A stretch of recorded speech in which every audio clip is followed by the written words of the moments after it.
So I'm going to interpret in terms of blowback about risk slightly differently to kind of bring up another context, I think, to the really interesting information that Julie and Bill will bring to this. And it stems, I do film and journalism, I'm going to bring a film reference in. And the reason why I think Spotlight is a better film about investigative journalism than All the President's Men is because of Phil Saviano. And Phil Saviano is the character who turns up in the Spotlight office with a box of material and says, here's the stuff you need to know about abuse in the Catholic Church. And I go, this is amazing. Why didn't you never tell us before? And he said, I turned up 5 years ago, I was turned away.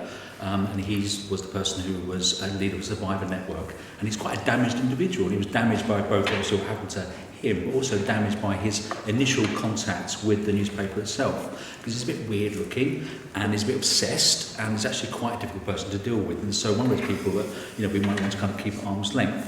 And so in terms of, I think, about blowback, about risk, actually some of those risks, I think, for journalists are about how we deal with sources, quite often, whistleblowers in particular, who come to us at the end of a process, and they've come to us where they are perhaps quite damaged by that process, and how we deal with them and how we deal with that impact upon us as journalists as well. So there's a case that I was reading about this week, it's actually happening this week, it's Employment Tribunal in London. There's a prison officer who is appealing against unfair dismissal on the basis that they were sacked because of a blowing whistle internally.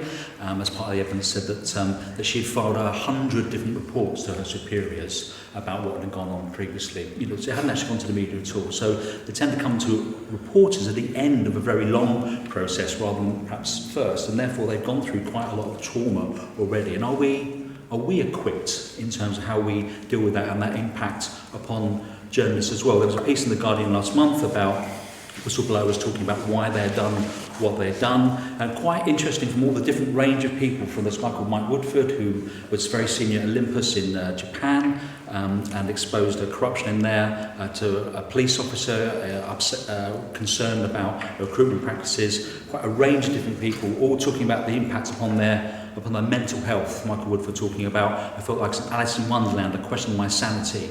And we can sometimes perhaps suggest approach a source quite coldly, we can do, actually think about them, what is it about them as a risk to them about taking their story on if we fail and are unable to do something, and a risk to ourselves in terms of, are we able to take on that duty of care that might come with us in terms of dealing with sources. I think Duncan Campbell mentioned at the beginning of this today about a pastoral care, and I think this is really something that we need to kind of build in, as well as digital care and concern. I think there's a mental care and concern as well. Robert Francis brought a report out in 2015 called Freedom to Speak Up. It's about protecting whistleblowers in the NHS, which has an appalling record of the way that it treats people who raise issues internally and what it does to them in terms of blacklisting them. He said I had shocking accounts of the way people have been treated, the way they've been brave enough to speak up. I witnessed firsthand their distress and strain, pressures being placed on the members, them, on their family, and the rare heard tell of suicidal thoughts and suicidal attempts. I was at a conference not far from here 2 years ago, University of Greenwich. We were with whistleblowers from the trade union sector, who I've worked very closely with, and from the care sector.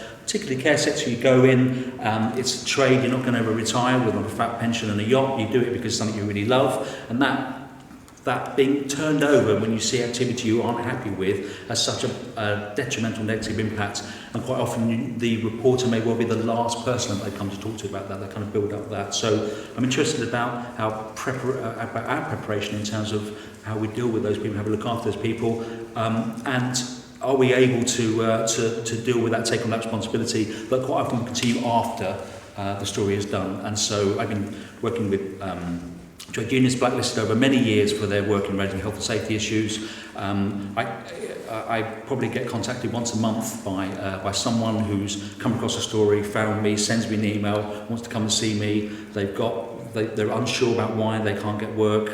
They think I might be able to help out.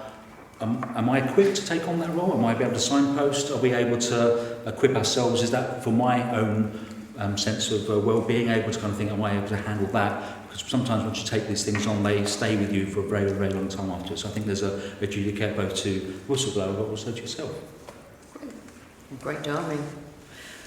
Thank you. And I'm just picking up on a couple of things that Phil's mentioned. So I think one of the things that's always interested me is the sort of morality that lurks in these things. So there's been a tendency, and he mentioned the NHS, that NHS whistleblowers are good, whereas Edward Snowden is bad, is a traitor.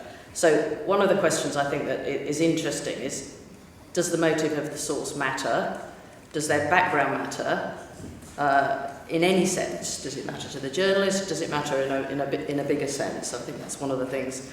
And the other thing that I think comes out of what Phil said is, ethically, what responsibilities does a journalist have to the source?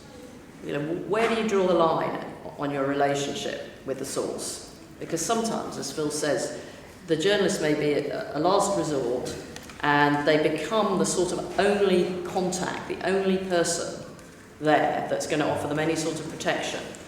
And that puts actually an enormous burden on the journalist as to where they step away from that and say, actually, I need to write what I want to write, not what you want to tell me.